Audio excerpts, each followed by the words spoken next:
بسم اللہ الرحمن الرحیم۔ السلام علیکم ورحمۃ اللہ وبرکاتہ۔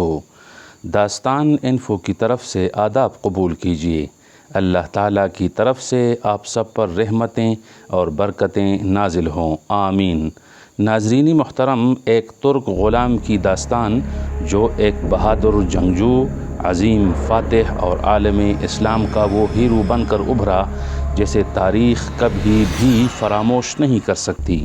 منگول آندھی اور صلیبی افواج پر قہر بن کر ٹوٹنے والا ہماری آج کی موضوع بحث شخصیت کوئی اور نہیں بلکہ سلطان رکن الدین بیبرس ہیں۔ آپ کی زندگی کے نشیب و فراز کے متعلق تفصیلی مواد آج کی ہماری ڈاکیومنٹری کا حصہ ہیں، مگر ہماری گزارش ہے کہ ہمارا چینل سبسکرائب کریں اور بیل آئیکن پریس کریں۔ آپ سب کا بے حد شکریہ۔ ناظرین واجب القدر، آپ کا اصل نام البند قداری اور لقب ابو الفتوح تھا۔ آپ نے بیبرس کے نام سے شہرت پائی۔ بادشاہ کے طور پر آپ کا پورا نام سلطان الملک الظاہر رکن الدین بیبرس تھا۔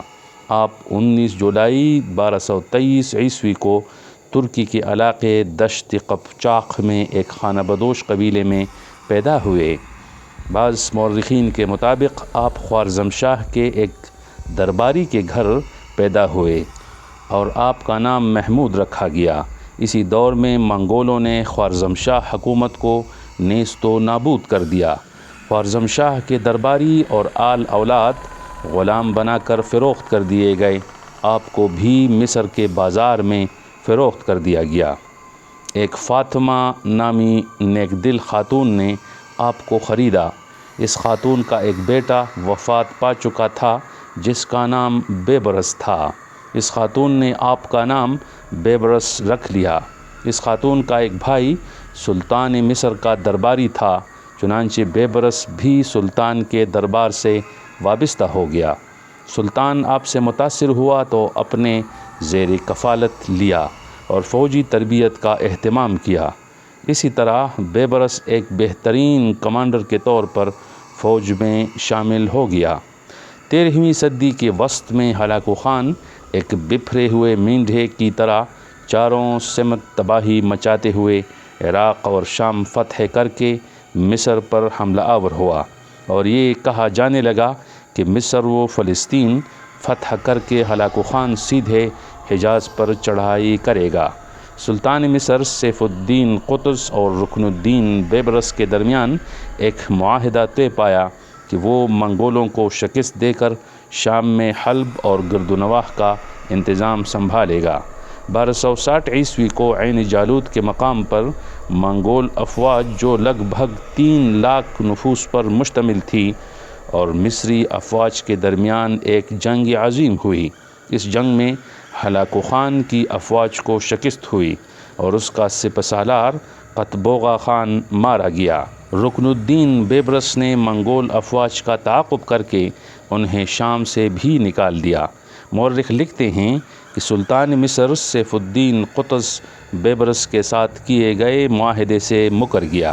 مورخ اس میں اختلاف رکھتے ہیں کہ ان دنوں سیف الدین قطز کو جب قتل کیا گیا تو یہ قتل بیبرس نے کیا تھا یا کسی اور نے، تاہم مصر کے مسلمانوں کے لیے بیبرس کسی ہیرو سے کم نہیں تھا، اس لیے امراء نے متفقہ طور پر بیبرس کو سلطان مصر تسلیم کر لیا۔ بیبرس کا دوسرا بڑا کارنامہ شام کی ساحلی پٹی پر قابض یورپی حکومتوں کا زور توڑنا تھا۔ یہ حکومتیں پہلی صلیبی جنگ کے زمانے سے ان ساحلی شہروں پر قابض تھیں۔ بیبرس نے 1268 عیسوی کو مسیحی سلطنت انطاکیہ کا خاتمہ کیا، جو 1271 عیسوی میں 9ویں صلیبی جنگ کا باعث بنا، جس کی قیادت انگلستان کے شاہ ایڈورڈز نے کی، مگر وہ سر دھڑ کی بازی لگا کر بھی بیبرس کو شکست دینے اور کوئی علاقہ چھیننے میں ناکام رہا۔ بیبرس نے جنوب میں سلطنت مملوکیہ کو سوڈان تک پھیلا دیا اور نوبہ کا علاقہ فتح کر لیا۔ 1270 عیسوی کو 7ویں صلیبی جنگ میں بیبرس نے فرانس کے بادشاہ لوئس نہم کو عبرتناک شکست دی، اسے گرفتار کیا اور بعوض تاوان کثیر کے چھوڑ دیا۔ بیبرس صرف ایک جنگجو یا فاتح نہیں تھا بلکہ ایک معاملہ فہم اور سمجھدار حکمران بھی تھا۔ آپ نے خلافت کو 3 سال بعد بحال کر دیا۔ سقوط بغداد اور خلیفہ مستعصم باللہ حکومت کے خاتمے کے بعد اسلامی دنیا 3 سال تک بغیر خلافت کے رہی۔ اتفاق سے ظاہر باللہ عباسی کا ایک بیٹا ابو القاسم احمد منگولوں کی قید سے چھوٹ کر مصر آ گیا۔ بیبرس اسے عزت و احترام سے قاہرہ لایا اور اس دور کا مشہور عالم عزیز الدین عبد السلام کی موجودگی میں اس کے ہاتھ پر بیعت کی۔ آپ نے مصر میں اس کے نام کا خطبہ اور سکہ جاری کیا۔ اس طرح عباسی خلافت بغداد سے قاہرہ منتقل ہو گئی۔ اس طرح آپ نے تاریخی اسلامی شعار کو زندہ کیا۔ بیبرس اسلامی تعلیمات کا خود بھی پابند تھا اور اپنی سلطنت میں اس نے اسلامی احکامات و قوانین کا نظام نافذ کیا تھا۔ شراب بنانے اور اس کی خرید و فروخت پر مکمل پابندی تھی۔ غلاف کعبہ کو مکہ معظمہ سے لے جانے کی رسم کا آغاز بھی بیبرس نے کیا۔ آپ وہ پہلے حکمران تھے جس نے چاروں فقہوں یعنی مالکی، حنبلی، حنفی اور شافعی کو سرکاری طور پر تسلیم کیا اور مصر و شام میں چاروں فقہوں سے تعلق رکھنے والے قاضیوں کو مقرر کیا۔ بیبرس کے متعلق کہا جاتا ہے کہ وہ بھیس بدلنے کا ماہر تھا۔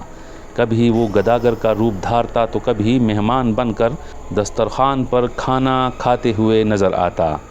بلا کا حاضر دماغ بھی تھا۔ ایک دن اکیلا گھوڑے پر سوار ہو کر نکلتا تو دوسرے دن فلسطین میں نمودار ہوتا، اگلے دن صحرائے عرب میں ملتا، ایک دن میں میلوں مسافت طے کر لیتا۔ جب سلطان بنا تو اس کے مشیروں اور وزیروں کو بھی اس کے ارادوں کا پتہ نہ چلتا۔ لوگ اس کے کارنامے سن کر محظوظ ہوتے مگر اس کی قربت سے خوف کھاتے۔ بیان کیا جاتا ہے کہ ایک دن بیبرس ایک تاتاری سپاہی کا روپ دھار کر تن تنہا شمال کی طرف نکل پڑا۔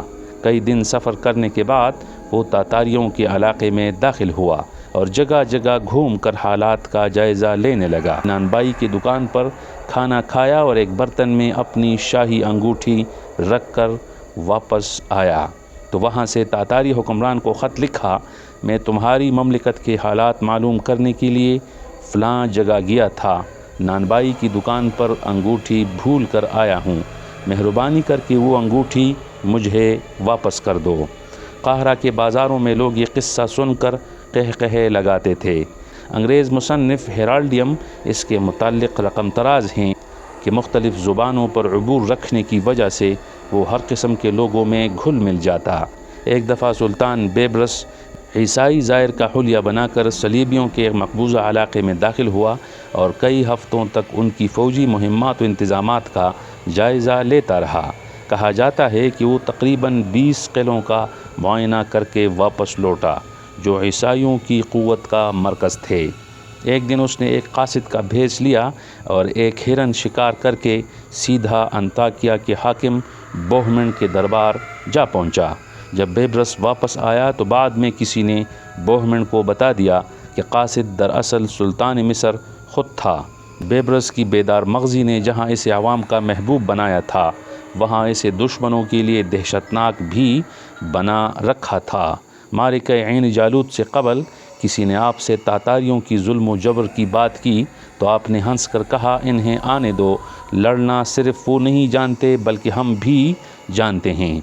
سلطان بیبرس کے دربار میں ہلاکو خان کے کسی قاصد نے بدتمیزی کی تو آپ نے اس کا سر قلم کر کے قاہرہ کے بازار میں پھرا دیا تاکہ عوام کو بھی پتہ چلے کہ اب لڑنا ہوگا یا مرنا ہوگا۔ سلطان بیبرس نے منگولوں کو نہ صرف میدان جنگ میں شکست دی بلکہ انہیں سیاسی طور پر بھی شکست سے دوچار کیا۔ بیبرس نے منگول کمانڈر برقع خان سے دفاعی معاہدہ بھی کیا تھا۔ برقع خان نے اسلام قبول کر لیا تھا۔ جب ہلاکو خان نے رکن الدین بیبرس کے خلاف جنگ کا ارادہ کیا تو برقع خان نے قفقاز سے اتر کر اس کا راستہ روکا۔ برقع خان نے ہلاکو خان کو پے در پے شکستوں سے اس حد تک دوچار کیا کہ مورخین کہتے ہیں کہ اسے اعصابی بیماری لگ گئی، یہاں تک کہ وہ اس سے ہلاک ہوا۔ سلطان رکن الدین بیبرس نے مملوکی سلطنت کو اس حد تک مستحکم کیا کہ اگلے 300 سال تک صلیبی حملہ آوروں کے خلاف بیت المقدس کا دفاع کرتی رہی۔ رکن الدین بیبرس نے 1 جولائی 1277 عیسوی کو وفات پائی۔ آپ کو دمشق کے المکتبۃ الظاہریہ میں دفن کیا گیا۔ آپ کے 2 فرزند ناصر الدین برقہ اور بدر الدین سلامش کا ذکر کتب تاریخ میں ملتا ہے۔ ناصر الدین برقہ آپ کے بعد مصر کا حکمران بنا۔ اللہ تعالیٰ آپ کی روح پر رحمتیں نازل فرمائے، آمین۔ ناظرین محترم، آج کی ڈاکومنٹری کیسی لگی؟ کمنٹ سیکشن میں اپنا تبصرہ ضرور تحریر کریں۔ انشاءاللہ اسی طرح کی ایک اور ڈاکومنٹری کے ساتھ آپ کی خدمت میں پھر حاضر ہوں گے۔ اجازت دیجیے، اللہ حافظ۔